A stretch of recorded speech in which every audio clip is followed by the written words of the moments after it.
Looking to buy or sell your property in the Central Kansas region? Look no further than Jeff Butler, the trusted real estate agent at Cornerstone Premium Real Estate LLC. With years of experience and extensive knowledge of the local real estate market, Jeff is committed to helping you make the most of your investment. Whether you're looking to purchase a new home, sell your current property, or invest in commercial real estate, Jeff has the expertise and the resources to guide you through the process. At Cornerstone Premier Real Estate LLC, we pride ourselves on delivering exceptional customer service and personalized attention to each one of our clients. Our team is dedicated to help you achieve your real estate goals, no matter how big or small. So why wait? Contact Jeff Butler today to schedule a consultation and learn more about how we can help you with your real estate needs. Give Jeff a call, 620-755-9720. Or you can email Jeff at jeff@cornerstoneks.com. You can also visit cornerstoneks.net to get started.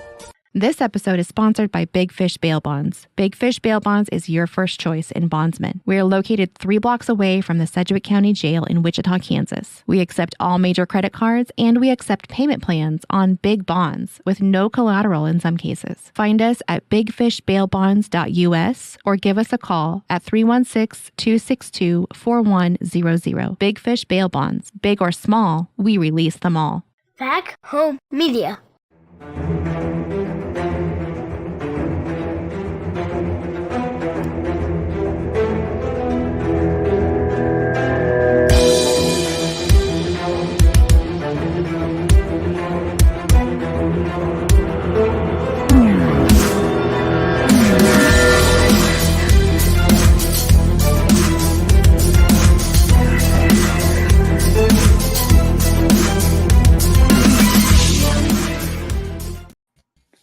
Hello, everybody. Welcome to another Kansas Missing and Unsolved podcast. I'm your host, Lakeysha, and joining me from Arizona is Derek Rutherford. How's it going tonight?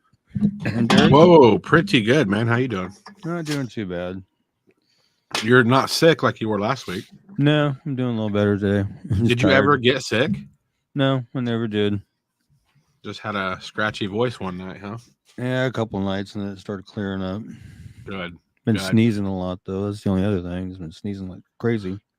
Yeah, I've been getting sick a lot, and I don't know. It seems like it's been since the lockdown, like whenever I kind of avoided germs for like 2 years. Yeah. It seems like ever since I kind of went back to the world, my kids went back to school, we get sick all the time. It seems like. I don't know if it has anything to do with that, but we get sick often. My kids go to public school, and I'm in strangers' houses all day for work. So, you get sick. Chris Under is here. Crystal C is here. Yeah, Crystal. From Salina. Yep. Chris Under is in Greensburg. Ellen is in Leavenworth. Hello. Doing good, Ellen. Greensburg. Rodney Cox is in Ottawa. Mister's here. Rodney's here. Awesome. Between the two firms, what is she talking about? No, I'm just kidding. It's my background. Zitla. I forget who that was. And then we got Double T, a.k.a. Robot over there. Yeah, Robot. Mandy Krebs from Kansas City, Missouri. Awesome.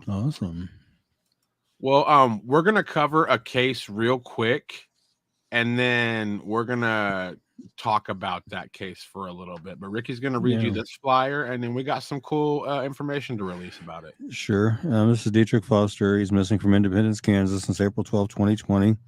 He was 37 when he was missing. He would now be 40. He's 5'9", 190 pounds, black hair, brown eyes. He was reported missing on May 12th of 2020. He was last seen around on April 12, 2020 in Independence. KBI agents and detectives from the Independence Police Department are conducting the case as a homicide based upon findings during the investigation into Dietrich's disappearance. At the time of his disappearance, he was 37. He's now 40. He's 5'9", weighs 190 pounds, has black hair and brown eyes. If you have any information regarding Dietrich's disappearance, you know his whereabouts, please call the Independence, Kansas Police Department at 620-332-1700.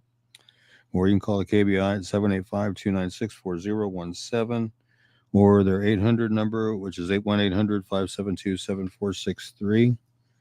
And as we've always mentioned, there is a governor's reward of $5,000 for information leading to the arrest and conviction of those responsible for the disappearance and suspected murder of Dietrich Foster. So if you have any information regarding that, regarding his disappearance or suspected murder, get that called in as quickly as you can. And I'm also going to go over concerning Dietrich's case. I got in my email today from Chief Harrison over there in Independence. He sent me a media release that he was releasing today, as tomorrow marks the 3-year anniversary of Dietrich's disappearance. And we're going to be part of the media push to help, keep Dietrich's case out there and in everybody's minds, and hopefully get somebody to turn loose some information.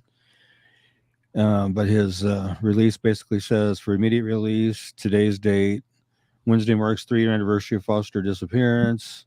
April 11, 2023, Independence, Kansas. Independence Police Department is seeking information that leads to the arrest and conviction of those involved in the missing persons case of Dietrich Foster. Foster was reported missing on May 12, 2020.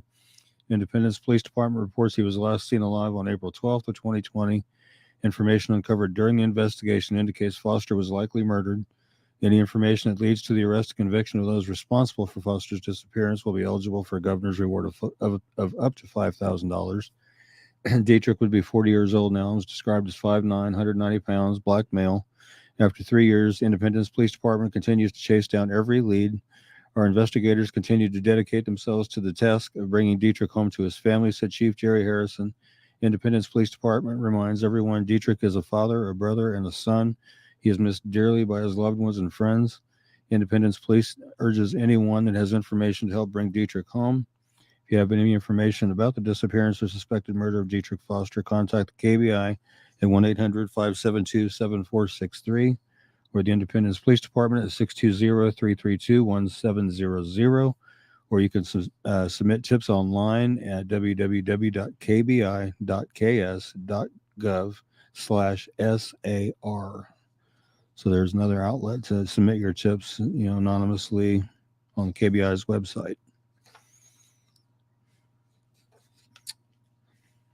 And I will put that release up on Kansas Missing and Unsolved after the show tonight as well.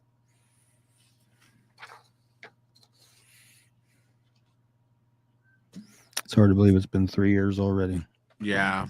I want to challenge a robot in chat, because the robot I asked doesn't have any records past 2021.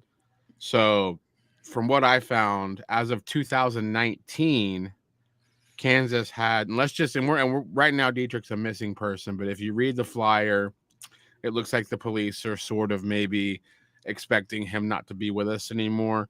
And as of 2019, Kansas has 116 unsolved homicides. Wow. Wow. So that kind of just shows you that we're not even touching the tip of the iceberg. Right. When it comes, and we do a weekly show, and we're not covering enough of them. Yeah, definitely. Zilta is Roxanne.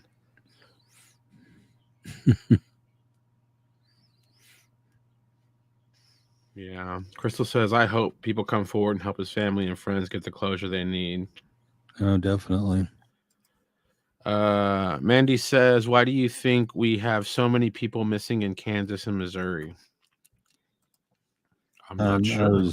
I was actually talking to a reporter today about that, and she was asking me basically the same question, and it's really hard to say. I mean, some of them go missing on their own accord because they want to start over, start a new life. A lot of them.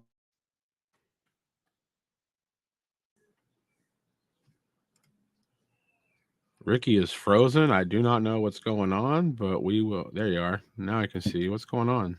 I have no idea. No Are you clue. plugged into the router? Yes, I am actually plugged into the router. So I don't know what's going on. I don't either. Who knows? Technology, you gotta love it. But no, back to what I was saying though, I've been asked that, and like I said, it's adults that have, some go missing because, they want to start over. Some go missing under suspicious circumstances, that kind of thing. And actually, there's 3 cases we're going to touch on tonight that kind of go along with that a little bit. But yeah, it's just a variety of things. Some go missing not by their own hand, but by somebody else's hand. I mean, there's just so many factors. Yeah. It says I asked if there's like anything to more people going missing in the middle of the country as opposed to the coast. And it just basically said you have a lot of things working against you. There's a lot of wilderness areas in the middle of the country. So there's a lot of places for people to get lost or disoriented, and maybe people won't find them. Lower population density. So there's fewer people there. There's fewer witnesses to situations like that. And sometimes in cases, like in Randy Leach's case, even if there are witnesses, they're not talking. Right. And then, that's very common in small towns. I'm from a small town. Also, a big contributing factor to why there's a lot of unsolved homicides in Kansas and Missouri, I'm guessing, is because of limited law enforcement. They're not highly populated states, so I'm assuming I don't have facts or figures. I'm assuming there's less law enforcement officers than you would have in a state with a larger population. I'm not sure on that.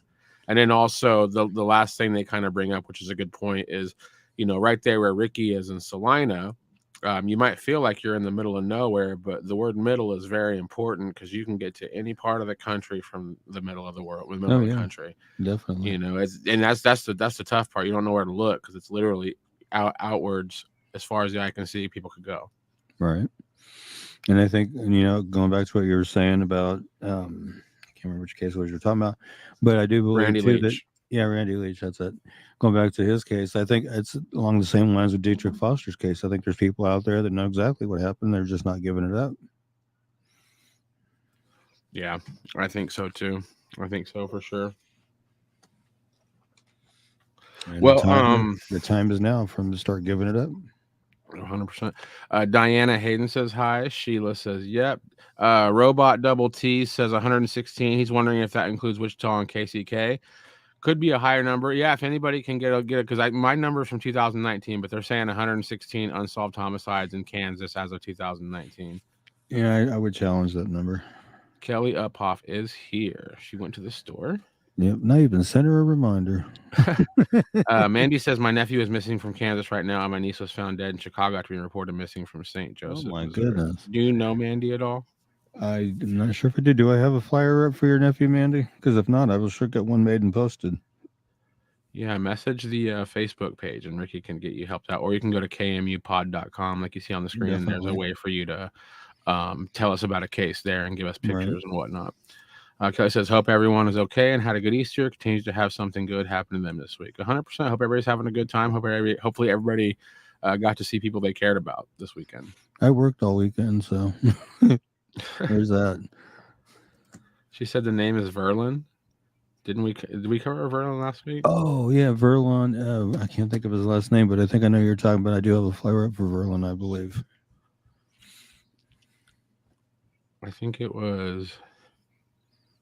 I think we covered him last week. Let me look here. Verlon Timms. Is it Verlon Timms Jr.? Yeah. Yeah, because we did cover him last week, but we can sure do it again this week if you still have him. I sure do. Yeah, Verlon Timms Jr., missing from Kansas City, Kansas since March 23rd, 2023. He's 29 years old, 6 foot tall, 150 pounds, black hair, brown eyes. Was last seen on a local business surveillance camera at 8 in the morning on Thursday, March 23rd in the area of 13th and Central Avenue in Kansas City, Kansas. Again, he's 29, 6 foot tall, weighs 150 pounds. He has black hair and brown eyes. If you have any information regarding Verlon's disappearance or you know of his whereabouts, please call the Kansas City, Kansas Police Department at 913-573-6042 or 913-596-3000 or at KBI at 785-296-4017. And see if we cannot help get Verlon located and back home to his family where he needs to be.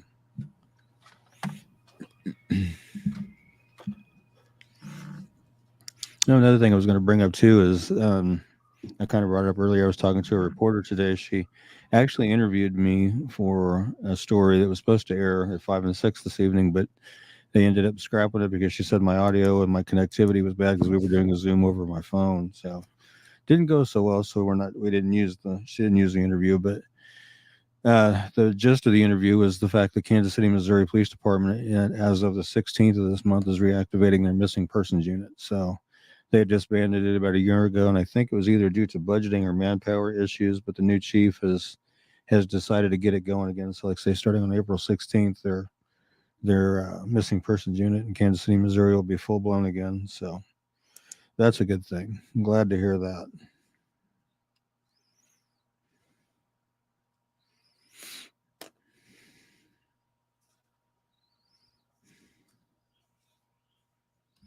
Derek, you're awful quiet. Are you there?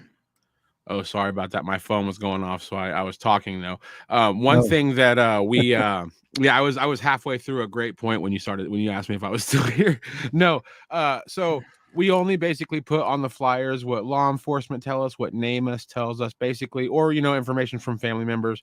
But if you don't mind me asking, Mandy, on the flyer here, it says that Verlin was last seen on surveillance cameras 8 a.m. At a local business. Do you know if his placement at that local business was like a natural occurrence to him? Is this like because if I ever go missing, the people at my gas station are going to be the first ones that know, because I go there every morning, whether I'm working or not, and get coffee. So is this like a place where Verlin was often, or was this a new place that he wouldn't have any, you have no idea why he was in that business? And again, you can feel free to answer us, off the air, or send Ricky a message. But that was kind of my curiosity. Is it says they saw him on camera. I'm wondering what the significance of the place they saw him is. If it's like a place he's never been before, or if it's just something old hat that he goes there all the time. Right. She says it's not like him to disappear. It's about time we get the missing persons unit. But yes, that's awesome. Yeah. I'm glad they're doing it. I'm just, as soon as I heard about it, I was like, hey, I was saddened by the fact that they were disbanding it, but the old chief was, like I said, it was either due to manpower issues or budgeting issues. Mm-hmm. But the new chief says, nope, we're going to get her going again. So they're going to get it going again. Yep. That's awesome. In this world, any help's awesome. Just like that, that chief making a statement about Dietrich. That's a huge thing. First of all, it reminds people that Dietrich. I will be posting this release on the page later on. It reminds people that Dietrich's still missing. But the thing that makes me the most excited is if something did happen to Dietrich that was illegal, that cost him his life. I hope whoever sees that, wherever it's posted in media, makes them nervous. I hope it makes them really nervous to know that, hey, KMU podcast is not giving up on Dietrich, and it sounds like the state of Kansas isn't giving up on it either, especially the governor with his reward. Independence is definitely not giving up on him. No. So I've been communicating with the chief via email, on the phone, and they're very dedicated to getting this figured out. Yeah, and that's if for some weird reason, if you had something to do with what happened to Dietrich, and you're seeing this, like, I'd be scared if I were you, because like Ricky said, they're not giving up. They are going to find you, and we're going to help them. Talk about this case. I don't know what's going on, because like I said in a few shows ago, I make the flyers real quick, but I do them quickly, and I don't read them, and I kind of learn along with everybody else. But this looks like a pretty involved situation. Yeah, this is one that I was asked to do. Hunter Prettyman and Trey Prettyman, they're missing from Girard, Kansas since April 3rd of this year. Hunter is 9. He's 4'9", 65 pounds, blonde hair, blue eyes. Trey is 12 years old, 5'1", 110 pounds, blonde hair, brown eyes. It's believed that Hunter and Trey are with their non-custodial father, Timothy Prettyman, and his girlfriend, Holly Patrick. It's believed they may possibly be in the Branson, Missouri area. Timothy Prettyman is 39. He's 5'8", weighs 170 pounds. And again, Hunter's 9. He's 4'9", weighs 65 pounds, has blonde hair, brown eyes. Trey is 12 years old, 5'1", 110 pounds, blonde hair and brown eyes. If you have any information regarding Hunter and Trey's disappearance, of their whereabouts, please call the Girard, Kansas Police Department at 620-724-6219 or 620-724-6217 or the KBI at 785-296-4017, and see if we cannot help get these boys located and back to where they need to be. It's you see situations like this, and obviously you hope the kids are safe and you hope everything's fine, but it's like, at the end of the day, just looking at the names, I'm assuming these are his biological children. And I'm also assuming that there's people who have good reasons why he shouldn't be with his children. And as a father, it just breaks my heart knowing that And it's one of the reasons I stay in line and I don't break the law and I don't do anything I'm not supposed to, because the second I became a father, it wasn't about me anymore. It was about my children. And Right. I have to be here in order to protect them and teach them how to be good people. And, I don't know anything about Timothy Prettyman. Like I said, I hope the boys are okay, but my heart does go out to the guy. But at the end of the day, if they're with him, that's not the way to do it, Timothy. You need to get them back to where they need to be. And then if you're being prevented from seeing your boys for reasons that you can remedy and change and do better, then I implore you to do that, because you have good kids, man. You have good kids. Get them back to where they're safe and get yourself in a position where you can be a good dad. That's all I'll say. Yeah, definitely. I have been in contact with one of their family members, and I know the family is frantic and want to get them located, get them back to where they need to be. So if anybody has information to be able to help do that, please call it in. No matter how small of a piece of info you might think it might be a big one. So please call it in. There you go, Ricky. Oh, from Europe. Oh, wow. Well, hello, Missy. Thank you for joining us from Europe. Wow. Wow. That is awesome. Yeah, I think that's the first viewer from Europe that I'm aware of. That's for as far as I'm concerned. Wow. Zilta says, we couldn't find my brother for 15 years. We was even told he had passed, so I was trying to find out where. I found him. He is still in Missouri, very much alive. Never give up. That's awesome. That's an awesome story. That is awesome. And somebody just popped up backstage. Probably Brandon. It is producer extraordinaire, Brandon. Well, I hope everybody's safe in that situation. And like I said, I hope we can get some resolution. Let's talk about Dana Jane Bruce. We've been getting a little deeper into learning a lot more from our audience member that knew Dana. So go ahead and tell us about this case. Yeah, Dana is missing from Sedalia, Missouri since October 4th, 2008. She was 23 when she was missing. She would now be 37. She's 5'2", 98 pounds, brown hair and green or hazel eyes. She was last seen at her children's babysitter's home in Sedalia. She left the children there earlier that day so she could go out for the evening. She returned at midnight and gave the babysitter more money and asked her to watch the children for the rest of the night. Dana was seen at Malone's Bar on Main Street with a young man driving a late model red Ford F-150 truck earlier on the night of her disappearance. She left with that man at 11:30 p.m. Police have identified the man that Dana was with on the night she vanished. He traveled to Atlanta, Georgia after her disappearance, and police questioned him about Dana after he was arrested there on unrelated charges of marijuana possession and driving on a suspended license. Authorities have not named him publicly, but they are calling him a person of interest in her case. Told his questioners that he and Dana parted ways after they left the bar and never saw her again after that. She left all of her belongings behind, including her hairbrush and toothbrush. She does not have credit cards, debit cards, checking account, cell phone, or a car. Again, at the time of Dana's disappearance, she was 23. She would now be 37. She's 5'2", weighs 98 pounds. She has brown hair that was colored brown at the roots, black at the ends with red highlights, and green or hazel eyes. She was last known to be wearing a black shirt with the word Rebel and silver lettering on the front and blue jeans. Dana has a tattoo of a teddy bear with wings and the name Dylan on her upper left arm. She is blind in her left eye. She has a 2-inch scar along her lower spine and a staple scar on her right shoulder. Her ears are pierced 1 time each. If you have any information regarding Dana's disappearance or you know of her whereabouts, please call the Sedalia, Missouri Police Department at 660-827-7823 or 660-826-8100. We're in Missouri State Highway Patrol at 573-526-6178 or their toll-free number 866-362-6422 and see if we can help get Dana located and back to where she needs to be. It's been way too long. It's time to get her home. Yeah.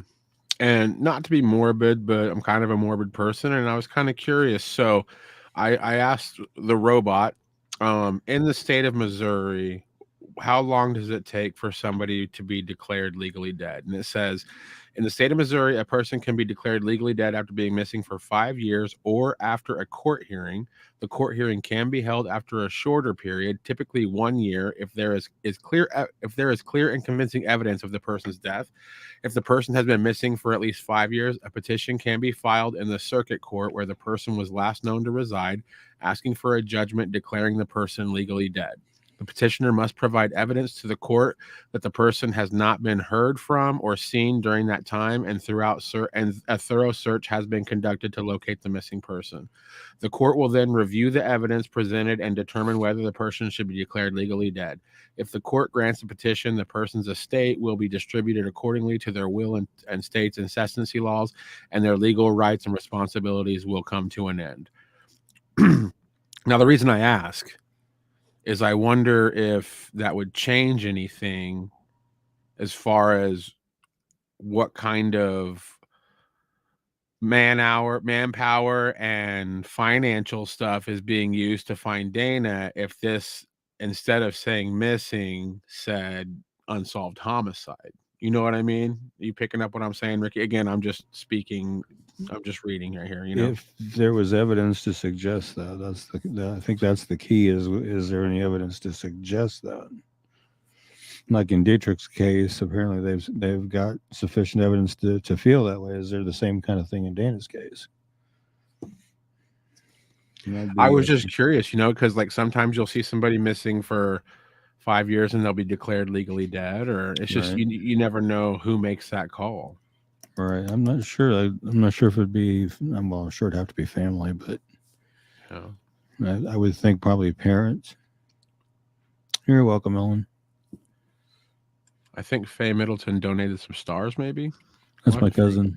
Okay. That's my Or she- cousin. Or she said something and Mark Zuckerberg didn't like it. Missy says it's early in France. Oh, wow. In France. Well, hopefully we can get some answers for Dana's family. I know it's been like we said, over 5,000 days. That's crazy. Let's talk about James Walker. This the cold case card of the week. Yeah, this one's James R. Walker III, April 9th, 2017, Wichita, Kansas.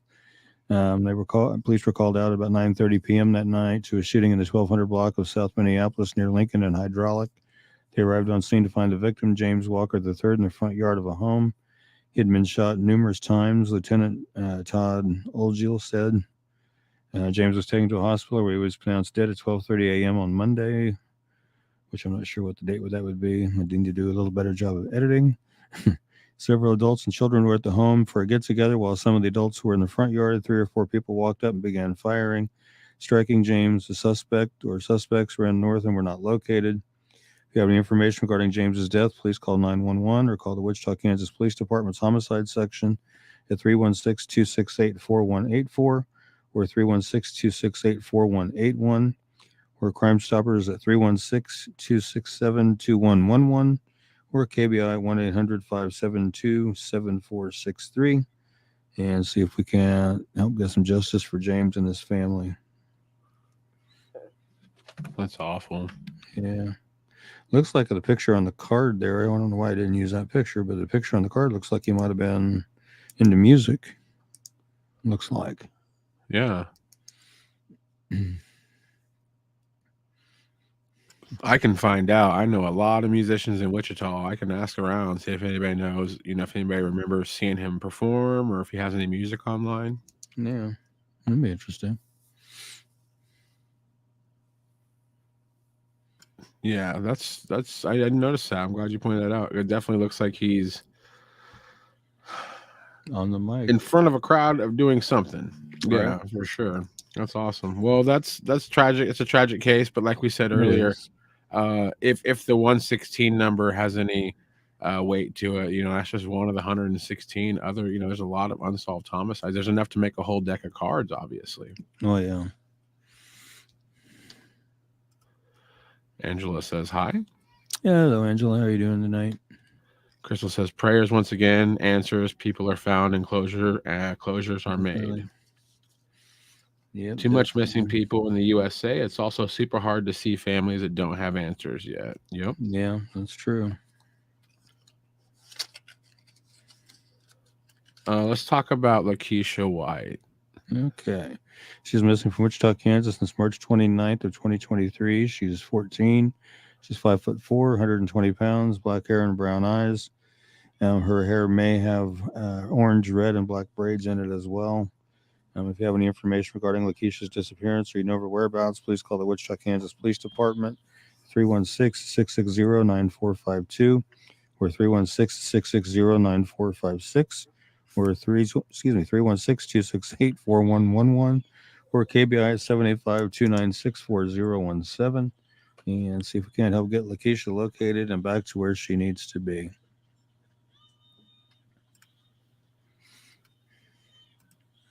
Wow. I know I've done one other flyer for her back when she was 13, so this new flyer for her.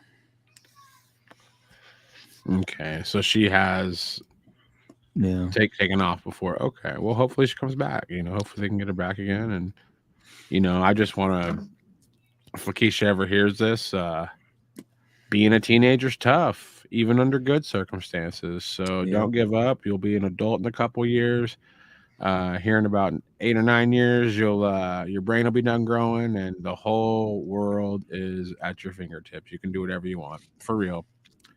For real, you can do whatever you want. So just get through this little bit of becoming an adult, and just keep your head on your shoulders and put you first, and strive for good things. You're very young. There's a lot of people, me included, who wish we could have your youth. I wish I could be 14 again.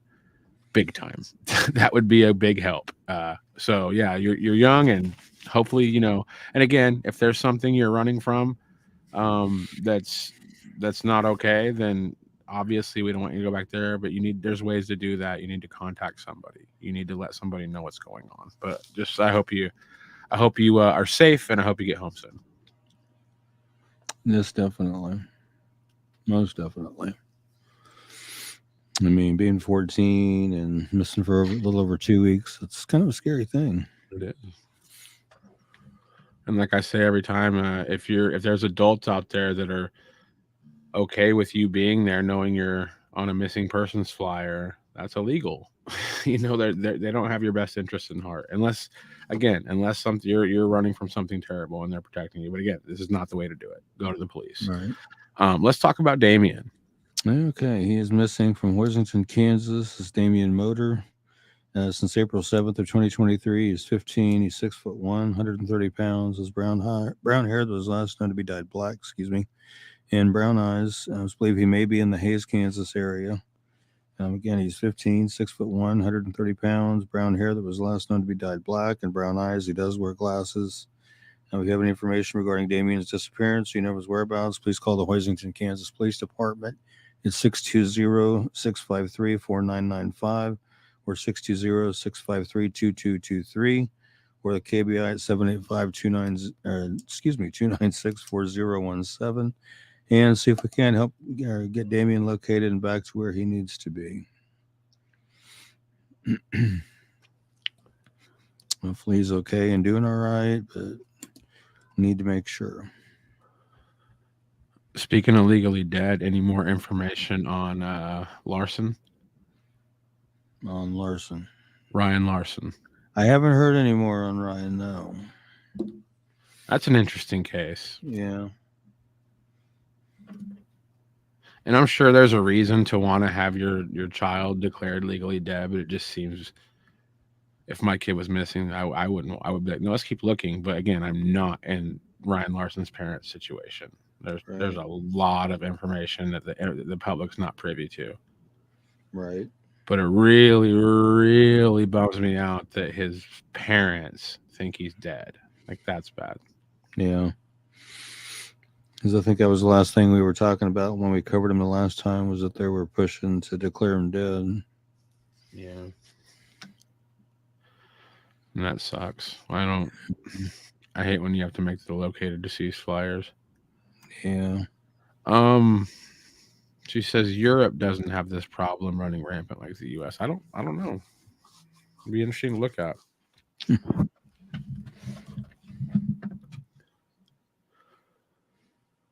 Here, read this comment, Ricky, while I ask the robot. Says we have missing people in Europe, but in USA it's pretty scary. It's one country.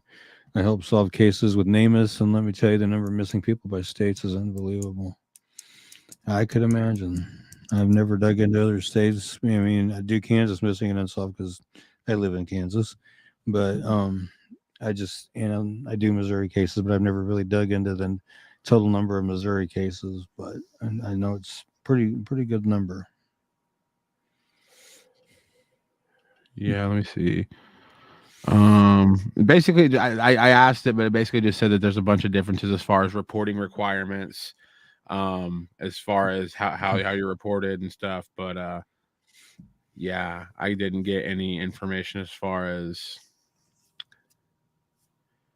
Okay, it says some studies have suggested that runaways and parental abductions are more prevalent in America, while stranger abductions are more common in Europe. So that's what I'll be I darned. found.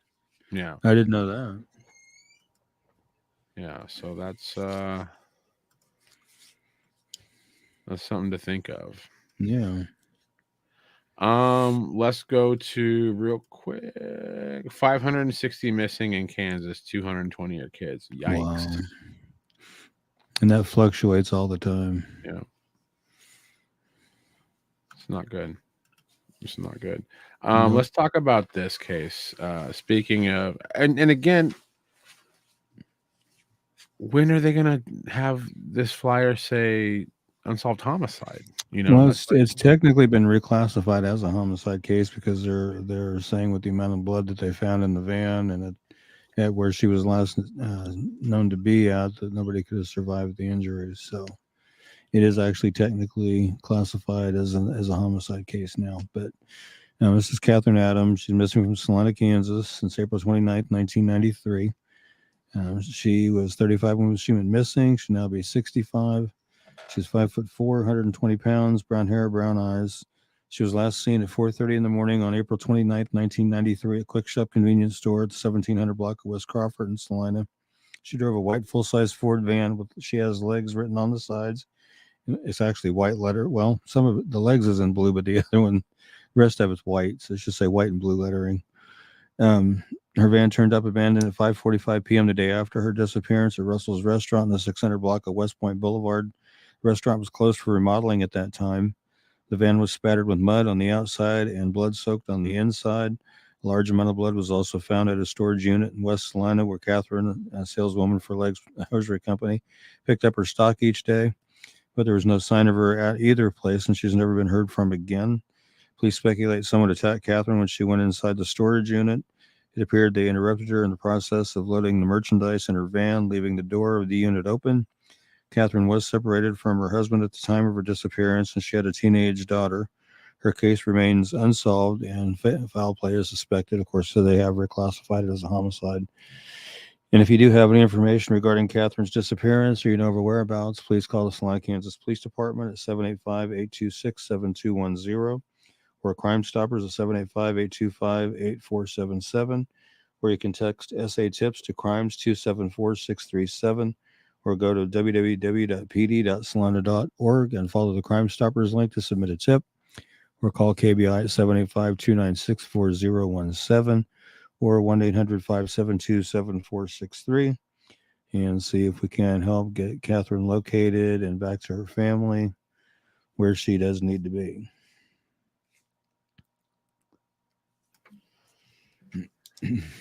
I just looked up Catherine Adam on Google and I found there's a website called uncovered.com that covers her.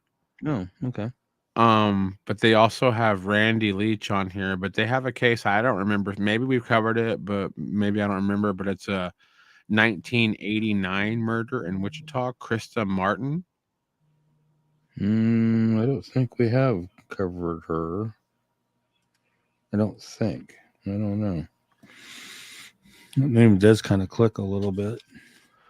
I'm gonna send it to you on Facebook, and if you have a flyer, I'd like to cover it next week. If you don't, we should probably get one because this is looks like it's a pretty interesting case. But I just sent it to you on Facebook, so once after the show and everything, you can check it out. Sure. But yeah, I love that. I wish all these cases that we covered where you have either missing for this amount of time or a suspicious death.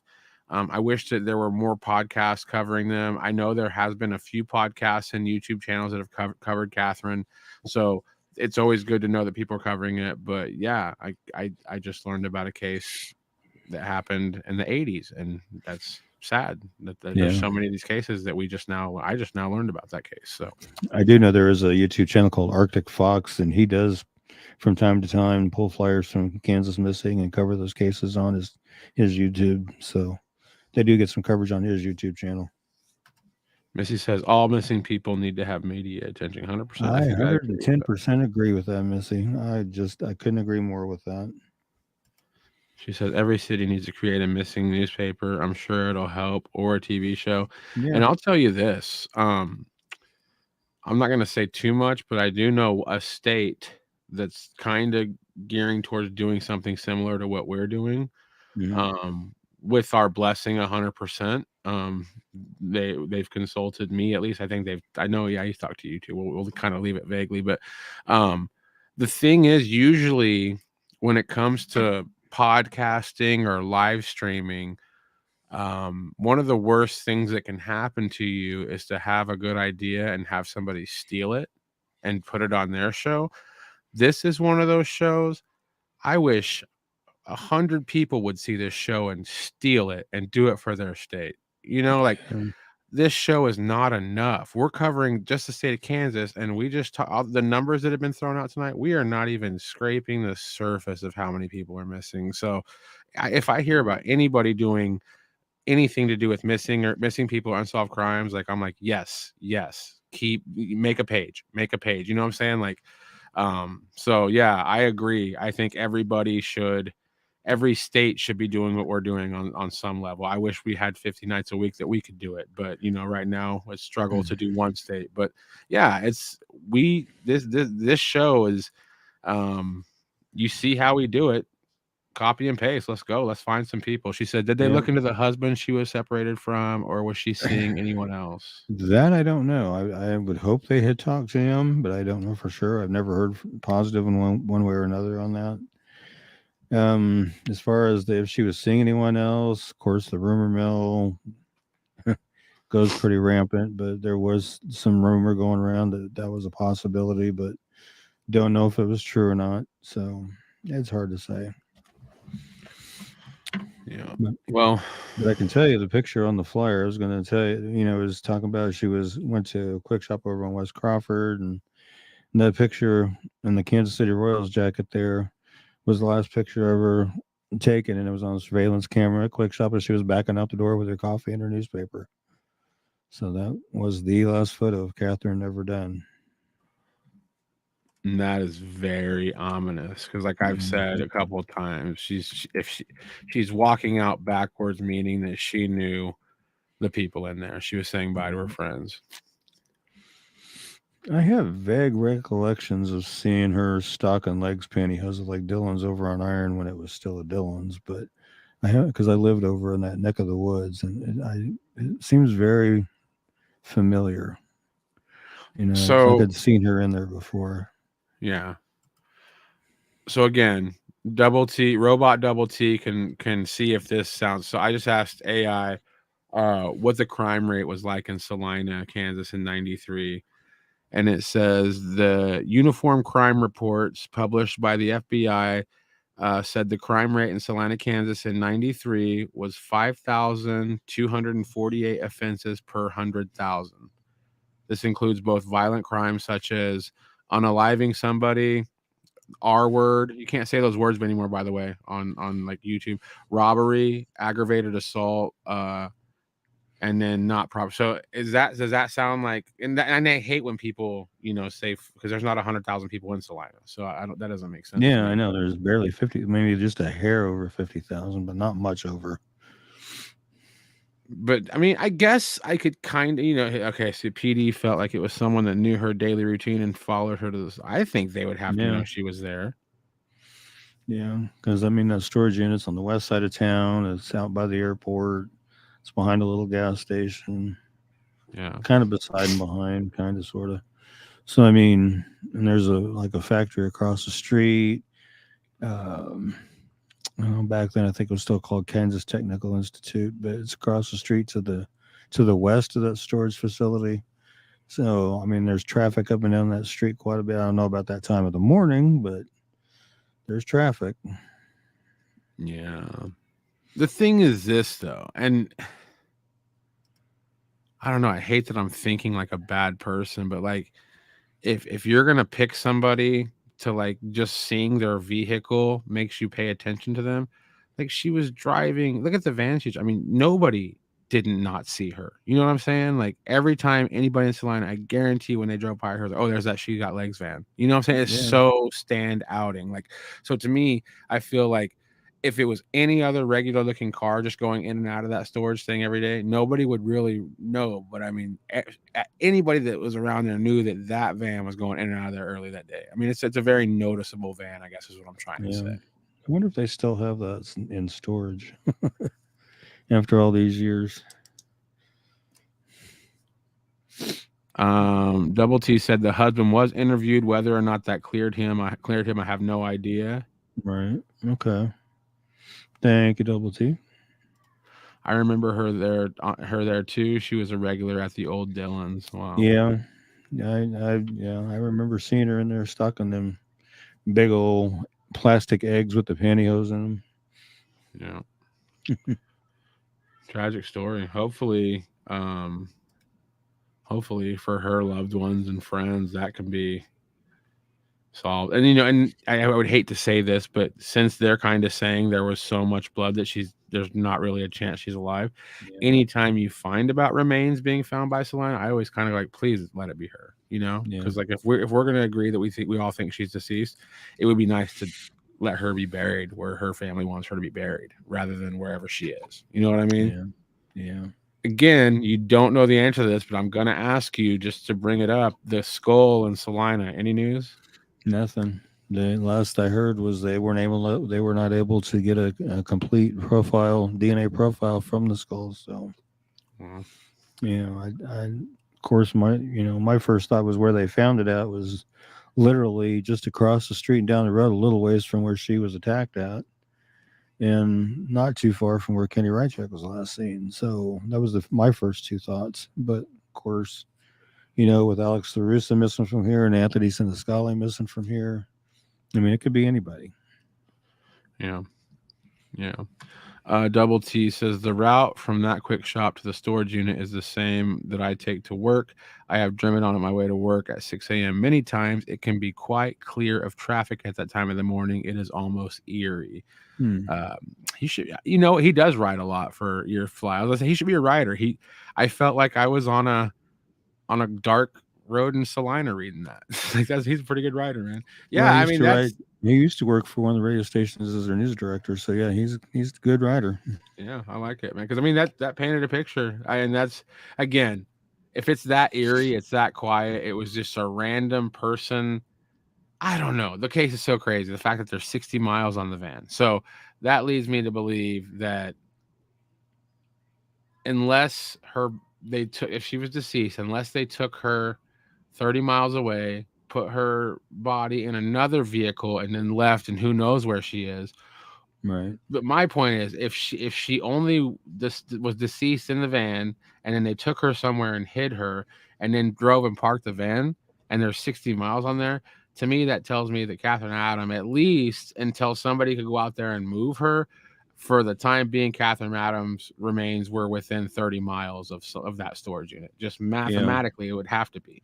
That's what I've been thinking for a long, long time. Is they either drove 30 miles out, dumped her 30 miles back, or the other thing is they could have drove 15, 20 miles out and then just drove around a while and then parked it after driving 60 miles. I mean, it's hard to say.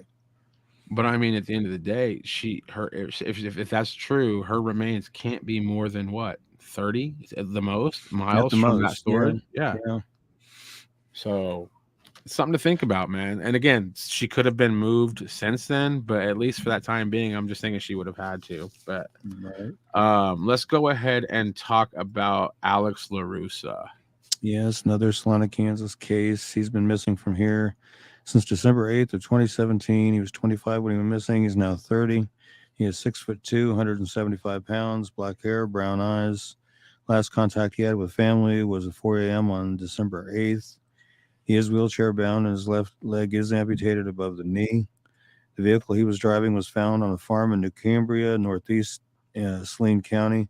His cell phone, clothing, wheelchair were found in the vehicle, among other items. Again, at the time of his disappearance, he was 25. He'd now be 30. He's 6'2", weighs 175 pounds, has black hair and brown eyes. He has a tattoo on the left side of his neck that says pain. You can see kind of sort of the picture where he's wearing the Nike hat there. If you have any information regarding Alex's disappearance or you know of his whereabouts, please call the Salina, Kansas Police Department at 785-826-7210 or KBI at 785-296-4017 or 1-800-572-7463. Or you can call Crime Stoppers anonymously at 785-825-8477 and see if we can help get Alex located and back to where he needs to be. Because again, it's been way too long. And be 6 years this December if he's not found before then. Yeah. You don't get far without a wheelchair. Yeah. And it just makes it look really bad. And, they found the vehicle on a farm, his phone, his clothes, his wheelchair was inside the vehicle, among other items. I mean, that doesn't sound very good. No.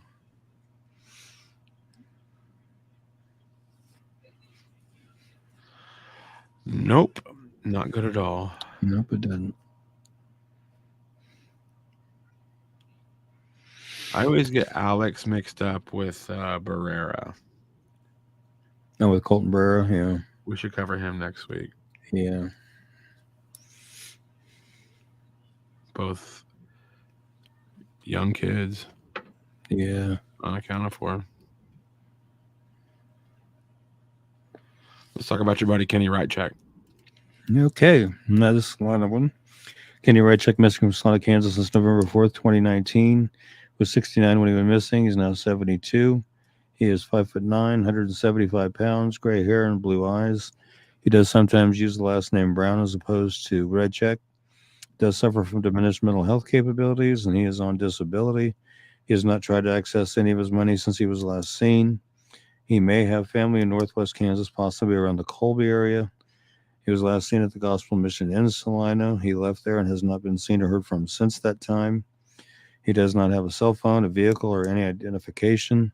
He just rode his bike around town wherever he went to or walked. Primarily the bicycle, because he'd pick up scrap metal around town and take it over to Salina Iron and Metal, which is now known as All Metal Recycling, and cash it in for some pocket money that way. If you have any information regarding Kenny's disappearance, you know his whereabouts, please call the Salina, Kansas Police Department, 785-826-7210, or Crime Stoppers at 785-825-8477, or you can text SA Tips to 274-637, or visit www.pd.salina.org and follow the Crime Stoppers link to submit a tip, or call the KBI at 785-296-4017 and see if we can help get Kenny located and back to where he needs to be.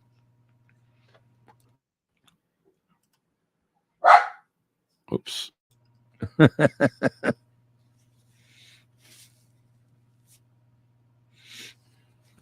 Anybody know what school Kenny went to? That I don't. I'm sure if he went to school at all, they'd have some yearbook pictures floating around that school we could get through the Freedom of Information Act.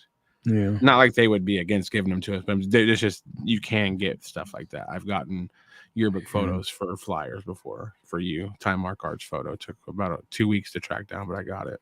Yeah. Yeah, hopefully he's out there somewhere just living his best life and just doesn't realize that he's missing, and somebody can find him and bring him back. Yeah. It's just sad. If he didn't get evicted, he'd still be there probably. Yeah. Not good. Let's talk about Nicole McDaniel. Okay, this is Nicole Celine McDaniel, missing from Carthage, Missouri since April 6, 2023. She's 26, 5'4", 118 pounds, black hair, blue eyes. She was last seen wearing a black jacket with yellow arms and pockets, blue jeans, and pink house slippers. If you have any information regarding Nicole's disappearance, you know her whereabouts, please call 911 immediately or call the Carthage, Missouri Police Department at 417-237-7200 or 417-359-9100 or Missouri State Highway Patrol at 573-526-6178 or 866-362-6422 and see if we can't get Nicole located and back to where she needs to be.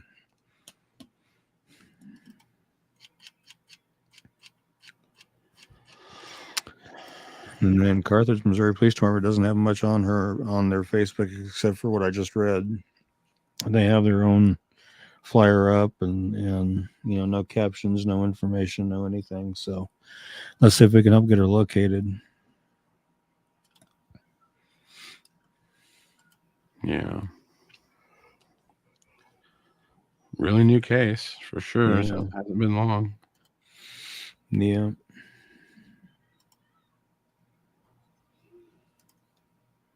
Wow. Sometimes I feel a little better when the cases are so new. I'm like, okay, this could be a total misunderstanding. They could have just went on a trip and forgot to tell people. Yeah. See, I'm looking at Carthage, Missouri's Facebook right now on my phone, and there's no comments, no caption to their flyer or anything like that. Just don't get it. Yeah. Oh, okay. Well, it looks like I had Emerson Galvez on the listed to cover on the show tonight, but they've got him updated as located now. So, Nice. yeah, he has been located. That's good. Let's talk about Anthony Siniscali. We've covered him several times. Very old case, but we like covering it. Yeah, this one's kind of a strange one, too. He's been missing from Salina, Kansas since April 17th, 1987. He was 36 when he went missing, and now he's 72, same age as Kenny. He's 5'9", 160 pounds, black hair and brown eyes.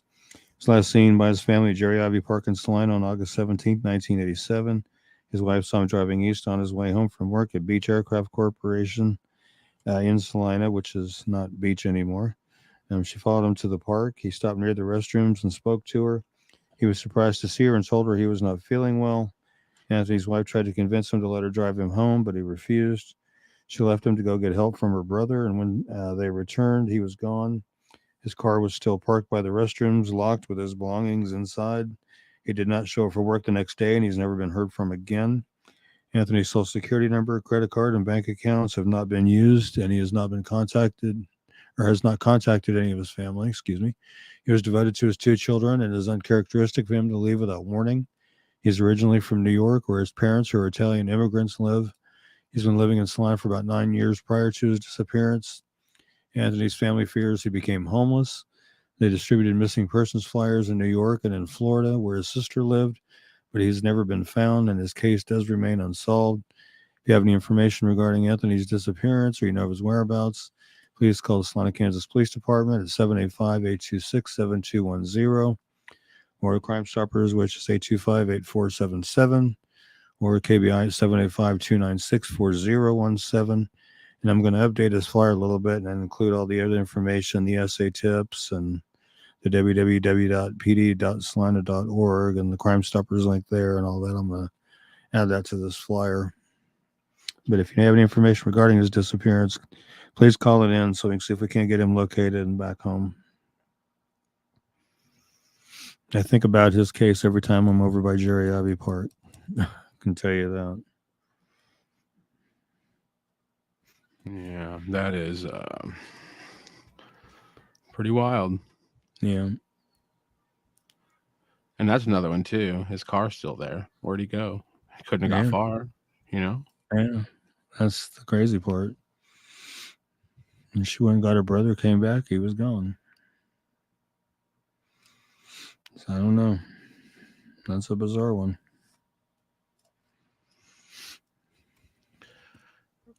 We might have talked about this. His flyer may even say it, but he's from the East Coast. Were there ever like any rumors about like, oh, he's from the mob area and all that stuff? I've never heard anything along those lines, so I don't know. Okay.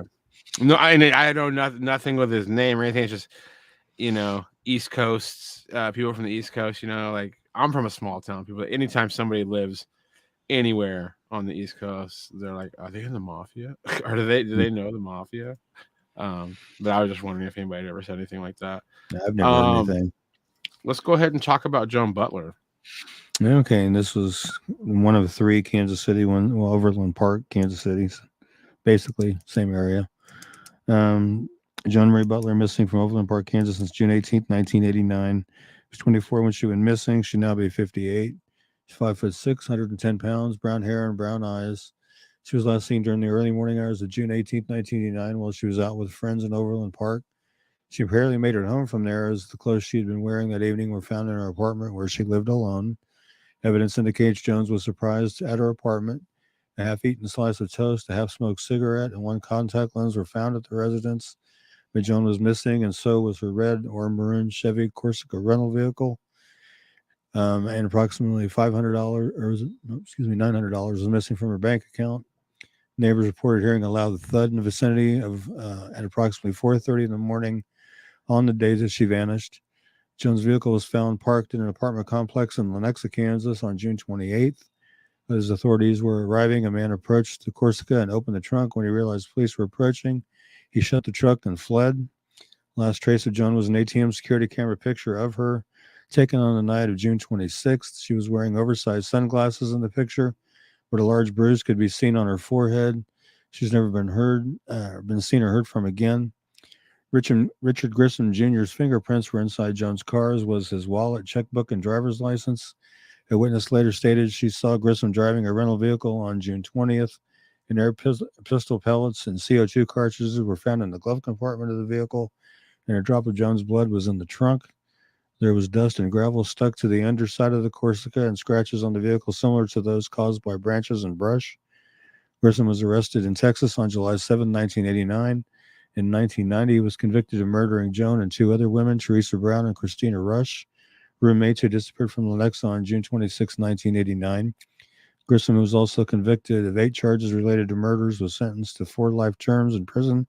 He will not be eligible for parole until 2095. He's also a suspect in at least 2 other murders, but he has not been charged in those cases. He is a career criminal who committed his first murder at the age of 16. If you have any information regarding Joan's disappearance, you know her whereabouts, please call the Overland Park, Kansas Police Department at 913, looks like 896-6300, or KBI at 785-296-4017, or 1-800-572-7463, and see if we can't get some information on Joan generated where she might be and get her back home to her family. And Grissom was also convicted of some murders in Wichita as well.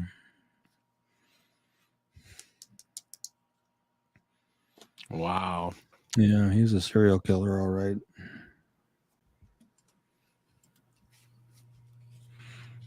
I've actually read a book about the whole thing. About all of his crimes? Yeah. Oh, yeah. I still have it. Wow. Yeah.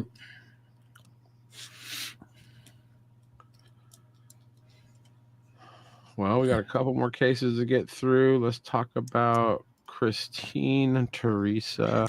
Yep, and these are the other 2 that are suspected victims of Richard Grissom Jr. too. Christina Rush, missing from Lenexa, Kansas since June 26, 1989. Teresa Brown, missing from Lenexa, Kansas since June 26, 1989. Christine was 22 when she went missing. She would now be 56. She's 5'8", 105 pounds, brown hair, brown eyes. At the time of her disappearance, Teresa was 22. She would now be 56, 5'4", 115 pounds, blonde or strawberry hair and blue eyes. Teresa Brown and her roommate Christine Rush were last seen in their apartment at, I didn't even know how to say that, Trafalgar Square in Lenexa, Kansas on June 25th, 1989. The following day, Rush called Brown's employer and her own to state they would not be appearing at work as both of them were feeling sick. Neither woman was heard from again. On June 28, 1989, authorities found Richard Grissom Jr.'s car packed with belongings outside of an apartment in Grandview, Kansas. Brown and Rush's jewelry and credit cards were in the vehicle, as with a key to their apartment and the apartment of another local missing woman, Joan Butler. Grissom operating a painting company and as a result had master keys to many apartment complexes in the area. Grissom was arrested in Texas on July 7, 1989. In 1990, he was convicted of murdering Brown, Rush, and Butler. Grissom, who was also convicted of 8 charges related to the murders, was also sentenced to 4 life terms in prison. He will not be eligible for parole until 2095. He's also a suspect in at least 2 other murders, but he's not been charged in those cases. He's a career criminal, committed his first murder at the age of 16. And if you have any information regarding Teresa Brown and Christina Rush's disappearances or you know their whereabouts, please call the Lenexa, Kansas Police Department at 913-477-7330 or KBI at 785-296-4017 or 1-800-572-7463. And again, see if we can generate some information to get Christine and Teresa located, as well as Joan, so their families can put them to rest where they need to be instead of where they are. Definitely a tough case. And this is the guy you were speaking of? That's him. That would be him. What's his story? Well, like I said, he owned a painting company, and so he had pass keys to all these apartments, and that's where he would get his victims from. And you know, like I said, he's got victims in Wichita. He's got victims up there around Kansas City. So yeah.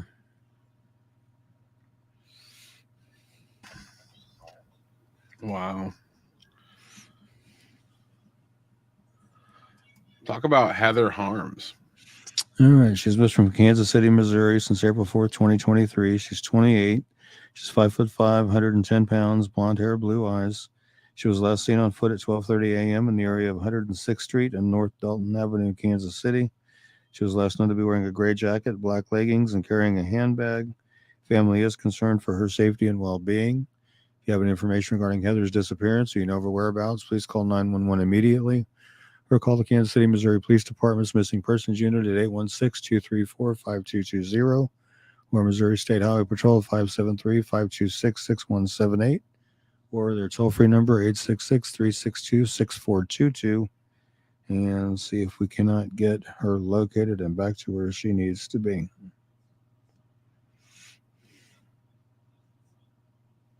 Wow. Just barely a Missouri case, huh? Yeah. Yeah, hopefully she's all right and can get back to her family.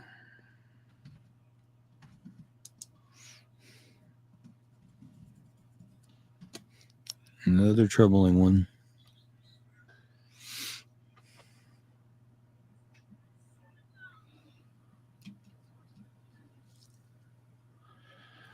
I looked it up here. It says because I people they say the Kansas City Chiefs or the Kansas City Royals, and they're like, oh, that's a Kansas team, Right. and really they're not Kansas teams. So this is again from the 2020 census, could be different now, but over on the Kansas side of Kansas City, there's roughly 150,000 residents, which is a lot. But on the Missouri side of Kansas City, there's over 490,000 residents. Wow. So the majority of Kansas City is in Missouri. Wow. Yeah. And again, we'll have to have Double T, the robot, double check that. But that's what I'm seeing here. That's crazy. Kansas City is not really a Kansas City, if you think about it. Let's talk about Stephen Battles, an unsolved homicide. I know we've covered it before. And, you just want to see some type of resolution for these families. Yeah, this, Stephen James Bettles, September 15, 2009, Saline County, was found dead from a gunshot wound shortly after 5 p.m. on September 15, 2009 by members of his family who were checking on his welfare. Stephen's body was found in a house trailer behind the main house on his property at 9041 East Shipton Road near I-70, just west of the town of Solomon in eastern Saline County. Stephen, who had been employed as an over-the-road truck driver for Great Plains Trucking, is believed to have been killed 2 days before his body was found. When he failed to show up for work on September 15th, his employer became concerned and contacted his family, who found him the same day. No other details have been released in Stephen's murder, and no arrests have been made. If anyone with information regarding the murder of Stephen James Bettles, if you have any information, please contact Saline County Sheriff's Office at 785-826-6500 or Saline County Crime Stoppers at 785-825-8477 and see if we can't get some justice for Stephen and his family.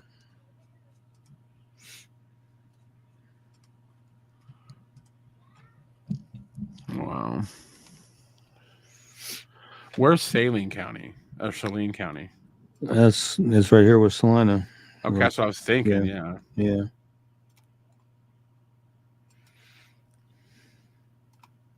Wow. I think we should. I don't know. You don't have time for it. We need to. I think Back Home Media needs a Salina podcast. There's a lot going on in that little town, man. Yeah, we had a situation earlier tonight where it was over in my old neighborhood, in fact, where one person had been stabbed and one person had been shot. And it was all related to the same situation. Wow. People ain't got no sense. Well, let's talk about our good friend Alexander Perez before we get out of here. All right. He's missing from Ulysses, Kansas since December 1st, 2020. He was 35 when he went missing. He's now 37.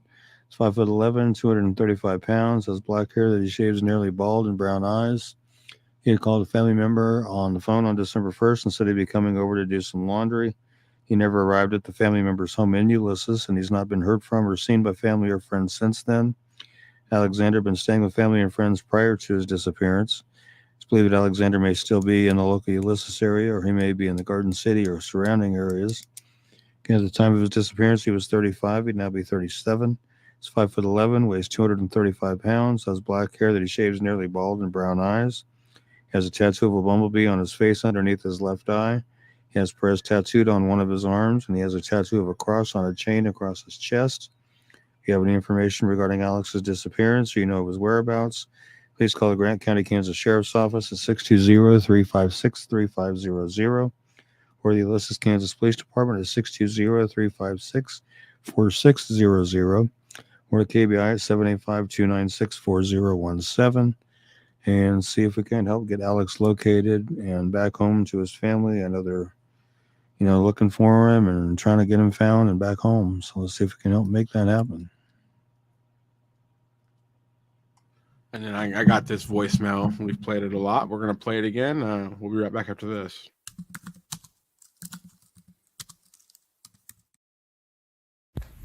I don't know, man. I'm supposed to be going back early morning to go get some shit and then go get some other stuff down there and bring it back down here, but I don't even know, man.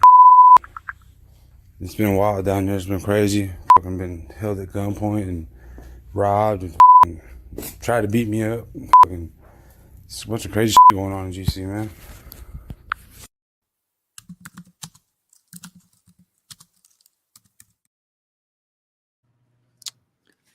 Amp, definitely an ominous phone call. Yeah. Could be kind of a look into what may have happened to him. You never know. Crystal says KC is not safe to walk around, especially at night. No, I would agree with that. I've always said you couldn't pay me enough to live there. I know people that do, and I don't know how they do it, but I know people that do. Tell you what, I miss the sticks, man. I live in Phoenix, and it's just traffic and. Yeah. Yeah, Salina's not too bad. I mean, like I said, just barely 50,000 people. Traffic can be crazy at times, but not too bad. Yeah, I want to go back to Elkhart. Stephanie won't let me do it, though. Yeah. No traffic lights in Elkhart. That's the way we do things. Wow.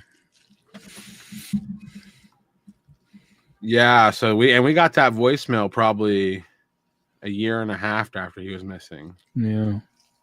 Somebody, a source of ours, reached out to us, and I saw the timestamp, the screenshot. It came in on December 6th, and that was the voicemail that was sent to the show. That's weird. She said lived in KCMO for a few months, never again. I never have. I've visited, but I've never been there. Yeah. I mean, I've never lived there, but I've visited there. Been to Royals games. Never been to a Chiefs game. Did go there to try to meet Kiss one time when they were playing there on their first reunion tour in '96. Did meet Paul Stanley and Ace Frehley, but that was the extent of it. Yeah. That was pretty cool. But yeah, wouldn't want to live there. Seems like every time you go to one of their news sites, shooting, stabbing, something. I just don't know if I could live in a town where that was just about a daily occurrence. It's crazy. Yeah. I've got some good friends to do, and my hat's off to them for being able to do it, but I just don't think I could. Hey, man.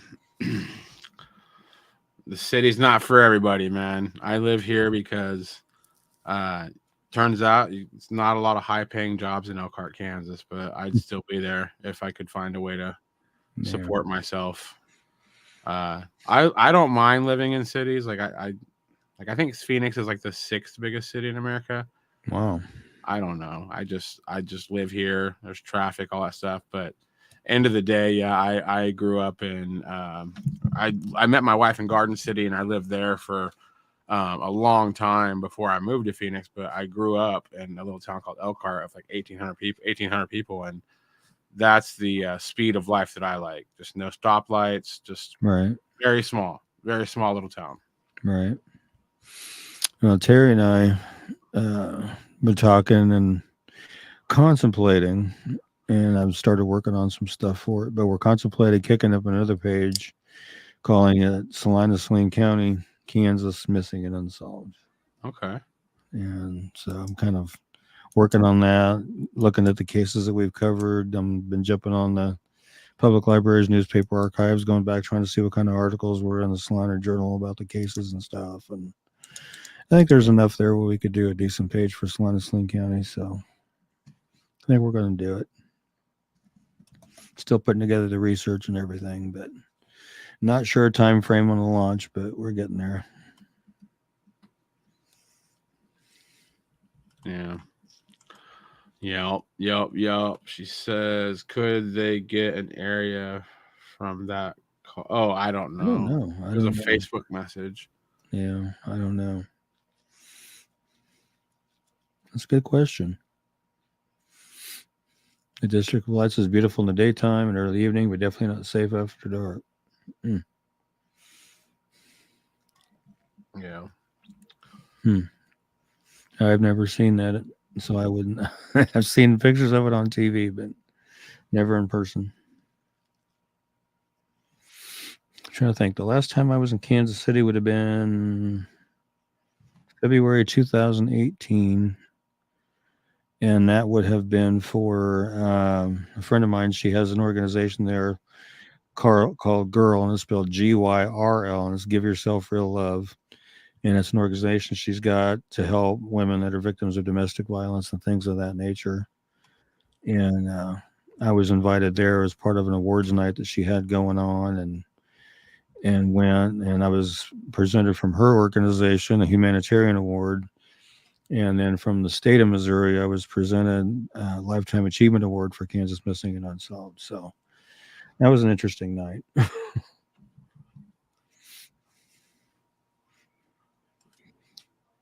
I would love to see 50 versions of this show as well. Yeah, it'd be cool. That would be great. That would be cool. Yeah, I know Tatum. She's working hard on hers. I haven't actually done her podcast in quite some time, actually. She's around on the days that she's doing it on, so I don't have an opportunity to do it. But yeah, and she's trying to cover cases from all over the country, and yeah, no, it's if anything I've learned doing what we do is scheduling's tough, man. We're all doing this for free. Yeah. And we're all we all have jobs and families and responsibilities. So, you know, it is what it is. Yeah, we do our best. Okay. I think I'm getting sick again, man. I'm just like started sneezing and hacking this whole show. Yeah, I've noticed. I can't believe it. I was just sick. That time of year, I guess. Thank you, Rodney. Appreciate it. I have it, both of them hanging on my living room wall in there.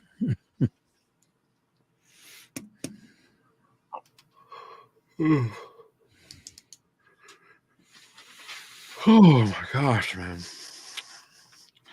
Well, you want to get us out of here, man? Sure. I got to hit the hay, man. I got to get up early for a meeting.